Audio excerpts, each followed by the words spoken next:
Hello everyone!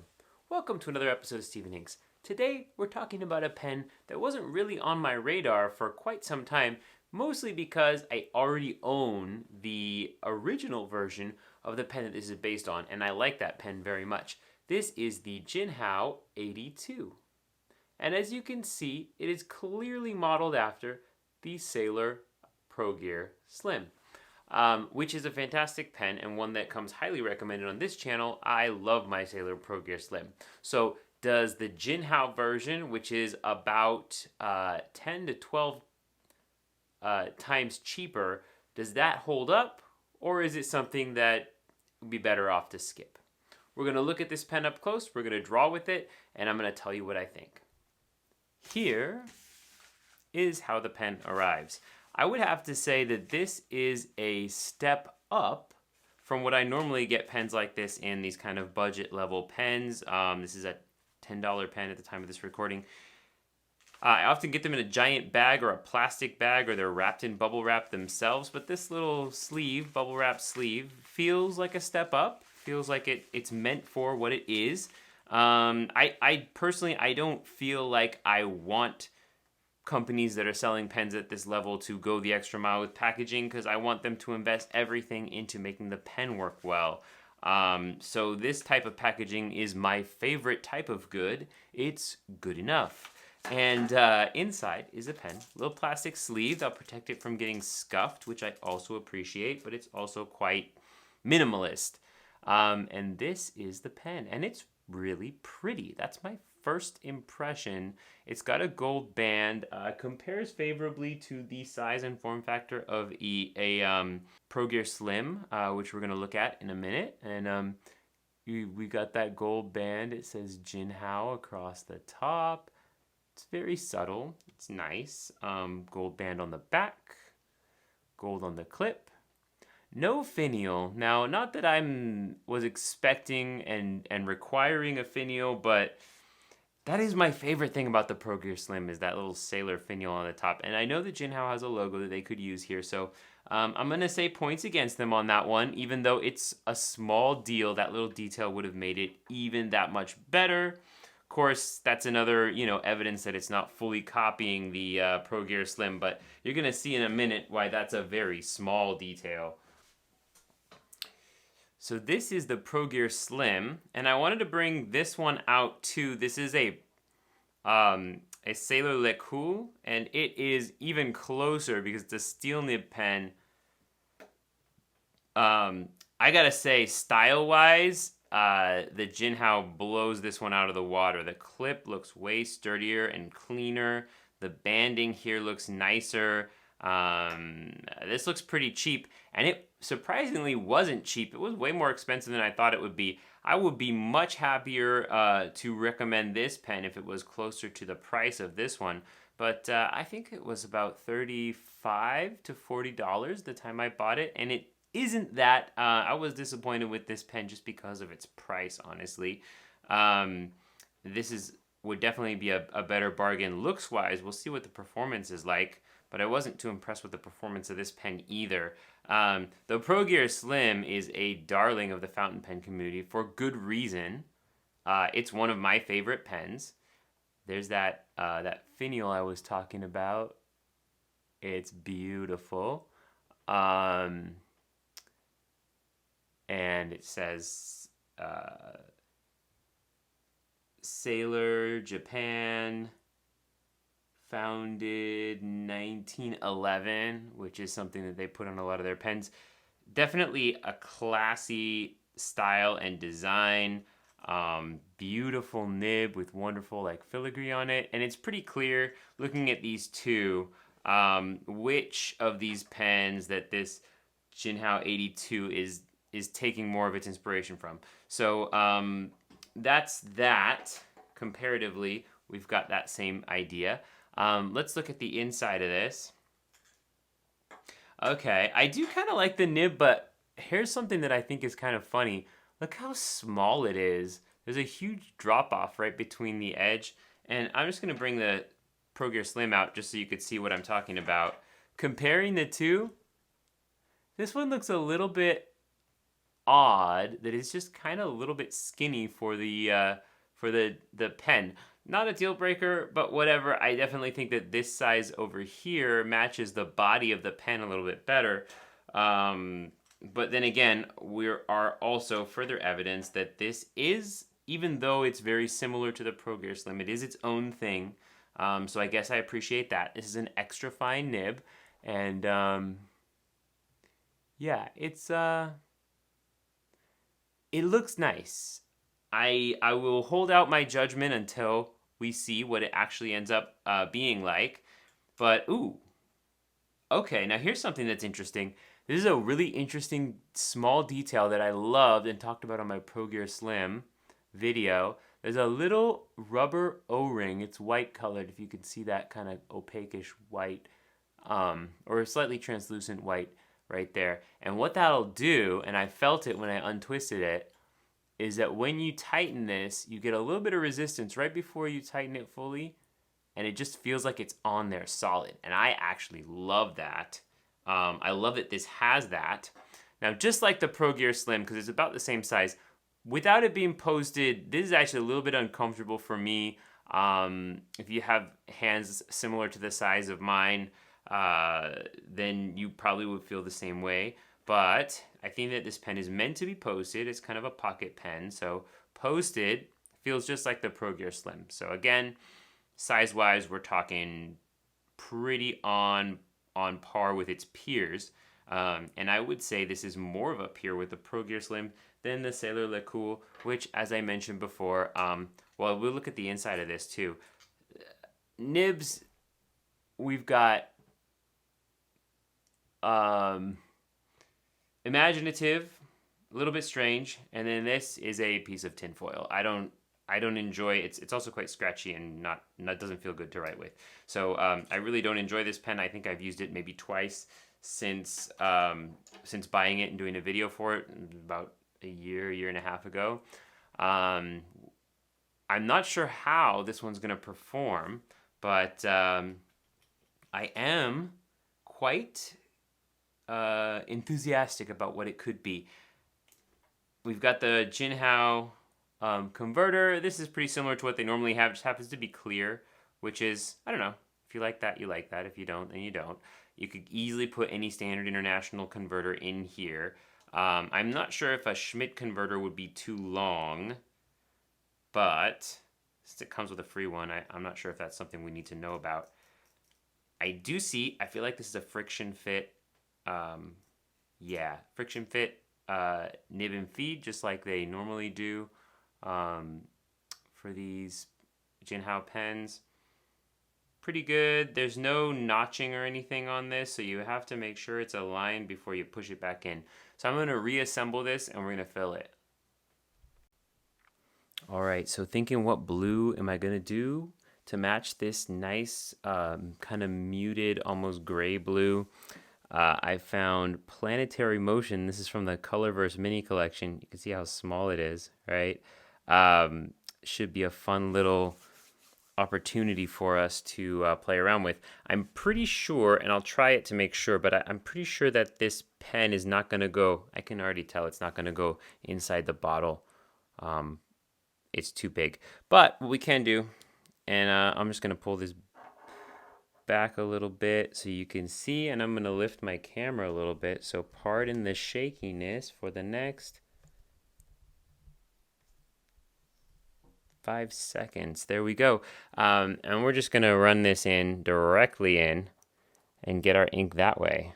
So this is what you could do if you have a bottle like this that's not really the right size. I'm twisting it down and then we're pulling it up, and you're going to see, hopefully we'll get a decent fill here. Yeah, perfect. This is a pretty clean way of doing it, honestly. The only problem is that you don't always get the feed wet, so might need to do some priming of the nib to get it to run. We'll have a look at that in a minute.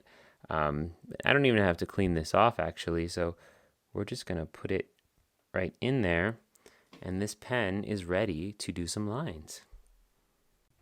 All right, so looking for the very first page in my sketchbook that is open, without giving spoilers to upcoming past or present videos. We're going to land on this one.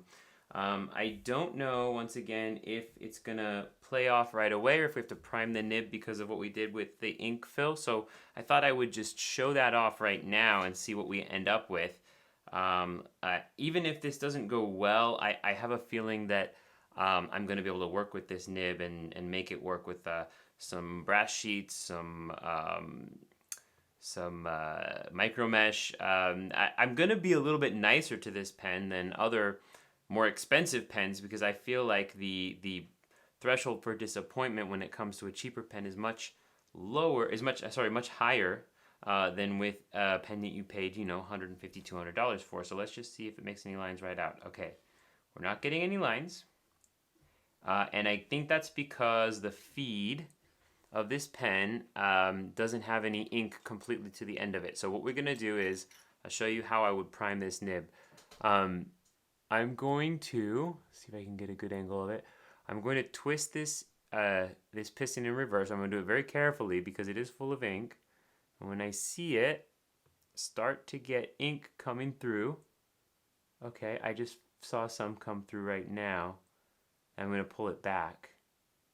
And I might do that a little bit like that. I don't know if you saw any ink coming out, but I was watching very closely and I did see some. So now we should have ink up to the front of the nib, and we'll see if anything comes out now. I'm going to be very careful and gentle with it.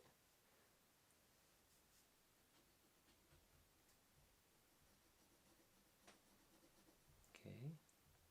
Sometimes a little gentle tapping can get it going. I've heard someone say that you can dip the front end of the nib in water, and the water will get that capillary action going, and eventually the ink comes out to full amount of flow. I'm not going to do that this time, but it's something I might do in the future. Let me know if you want to know tips and tricks types of videos for these pens. I have a few that I could share.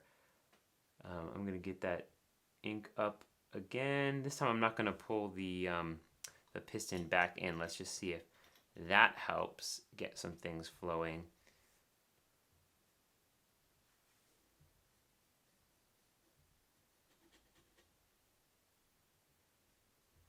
Okay. Once again, as we're doing this, I don't want to put it too far onto the pen. Another thing I'll try is just getting some ink to come out of the... Oh, there we go. We've got a little bit flowing here. Oh, okay. I just felt some, you can see that that's a fresh ink stain right there. So maybe now...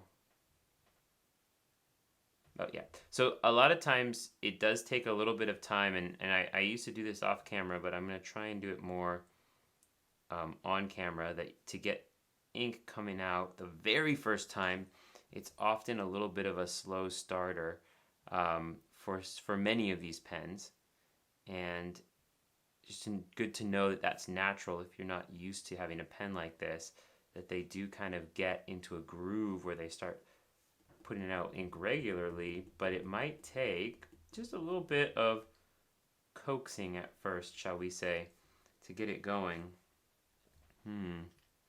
Interesting. We're still not getting flow. This is why I usually do this off camera, because not everyone's most intriguing bit of video footage here, with me just not getting the pen to work. There we go. Okay, it's a decent flow. It's definitely an extra fine, so I can feel there's a little bit of tightness here. The lines are super tight, which means I could probably do a lot with this. But I'm not getting skipping, which is good. Oh, I say that and it just skipped. It may take a while for this nib to loosen up, so I am going to play around with it. I'm going to use it for a bit before I pronounce final judgment. But the first thing that I do tend to do with these pens is see if I can get them flowing and see what's the out-of-the-box experience. So it's hard to see that up close, but this is the kind of lines that we're getting. Pretty decently extra fine. I can do some reverse writing, And if I'm going to put a forward and a reverse next to each other, you could see that there is definitely a difference between the two. Here's the reverse writing, and that does make lines. It's very thin, and I think my lights are a little bit bright. This is over here is the forward line. So with decent control over your nib, you can do something nice. And this feels relatively smooth. I would say that I could probably stand to put some micro mesh to it to make it really ultra smooth. But since I have those tools, I think when you buy cheaper pens, you just kind of need to be able to do that. But that feels nice when I'm actually putting it to work on a project. I'm going to do my my usual 3D shapes. The reason I do this, by the way, in case anybody's wondering why do I do the same thing every time, is because basically the things that you could draw in life are built upon shape and shadow, and if you can follow through with some of the main shapes here, tends to be sort of square type shapes, circular type shapes, and then usually something in between. Could be a cylinder or a pyramid or a cone. If you can do that, you can do whatever you need to do. So anyway, this is looking pretty good, and I do think that I'm going to find this to be a useful tool for drawing. Pretty cool. Okay, so I'm just going to kind of make this work for me, and this is kind of warming up the nib for me, which is great.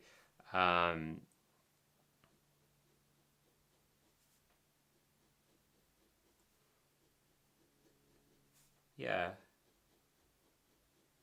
I could see myself, this kind of reminds me of the flow of the Jinhao 80, which is a pen that I enjoyed. I did recently on this channel. Similar price. That one looks a little bit more like the Lamy 2000, although someone on this channel did make a comment on that video, probably not a subscriber, about how it is more similar to the Lamy 80, a pen which I have never heard of. That's cool to share information. Make sure you're nice about it, though, because that person wasn't. I mean, if you're watching this, you were kind of rude. Just being honest. It's okay to correct a person if you feel like they are incorrect. But if it doesn't matter, like most of the things that have to do with pens and has nothing to do with solving world hunger or racism or politics or whatever, just be nice. So that's what we get from this, and I do think it would behoove us to do some art advice, as we have not done that in a while. And I'm actually moving it down a little bit so you can see some of these lines that I got. And I'm gonna turn my, whoops, wrong way. I'm gonna turn my exposure down a little bit because I think that's a better indication of what we've got going on. So, art advice. I'm gonna say learn from people who make the way you want to make. I spent a lot of time looking at things, books and things from people who are professional artists. Well, that's the kind of person who makes a book about art, right? Professional artist. But sometimes they would tell me things that I didn't actually realize until I was much older in life, that I don't need to do things the way that they do things, the sort of relentless perfectionism and all that stuff, because I want to draw for myself. I want to draw things that I think are cool, and I probably will never make money off of art any more than YouTube advertising, which is one of those things that, it's not worth it to have a YouTube channel just for the dollars that the YouTube advertising gives you. Some people have managed to make that work. I personally am going to always be someone with a job. And I'm happy that way. I like it that way. So we should have work that the artists that I'm following or want to get ideas from should be people making things that make them happy, because that's what I want from my artwork. I just want to make things that make me happy. And so discovering artists like, for example, Bob Ross, further back, and YouTubers like Peter Draws, who are just kind of doing things that they enjoy. That's what I realize. This is who I should be paying attention to, because they're doing what I want to do. So if you're a casual maker of art, want to get a little bit better, want to find cool tools to work with, you could even consider being involved with this channel, because that's the kind of person that I am. Of course, not bad to talk to and learn from people who are creating above your level, but if it's beyond what you ever want to do with your life, you probably shouldn't take career advice from them. I don't know. That's just how I'm feeling today. Let's draw. Okay, everybody, it's time for the full disclosure part of the video. I originally wanted to do this as an out-of-the-box experience, and I found that the nib was just too scratchy to be comfortable and fun for me. So what I did was I got out my micro mesh and I got out my brass sheets, and these are things that I use often on this channel. I've talked about them many times, and I just went over this nib and I worked the tines of the nib so that I got enough ink flow, and then I smoothed out the scratchy parts of the nib with this micro mesh. And so the pen that I'm going to draw with is not the pen that I demonstrated just a moment ago.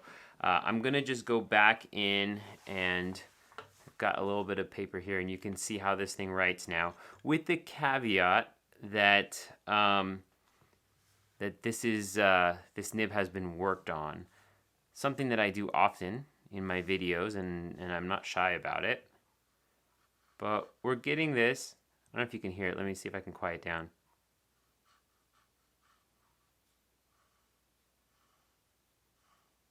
There's some tooth to the nib, and at an extra fine, it's always going to be that way.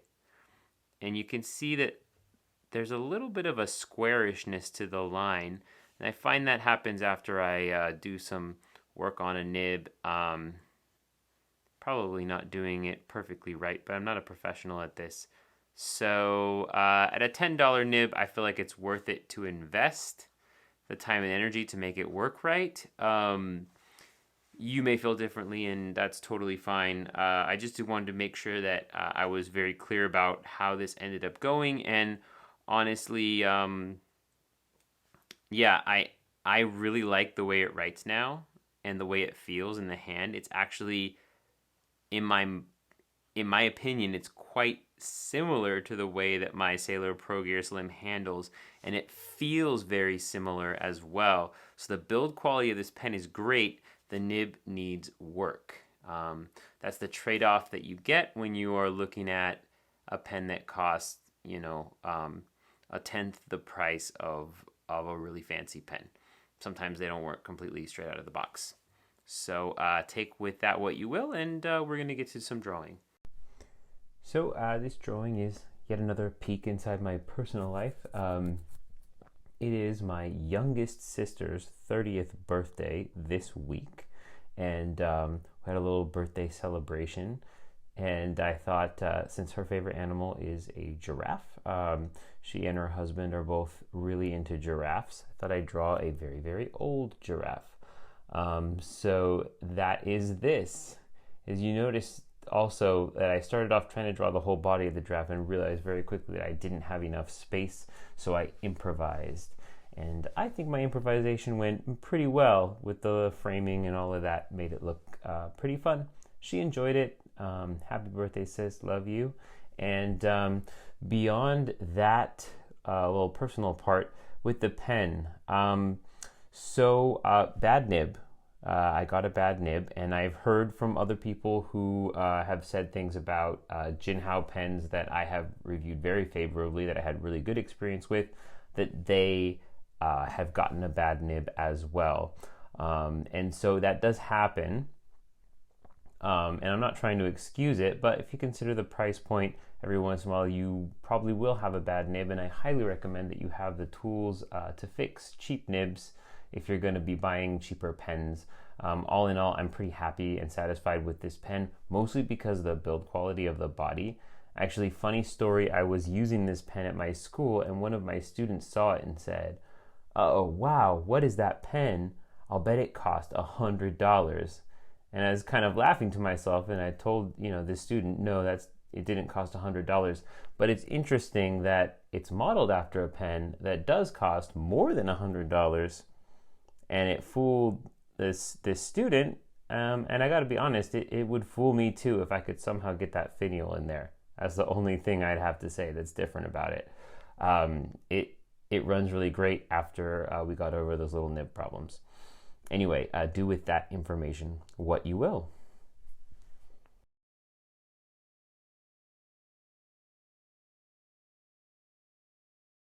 Final thoughts. I do have to say, and I'm being completely honest here, because this pen right here did give me some trouble because of the nib.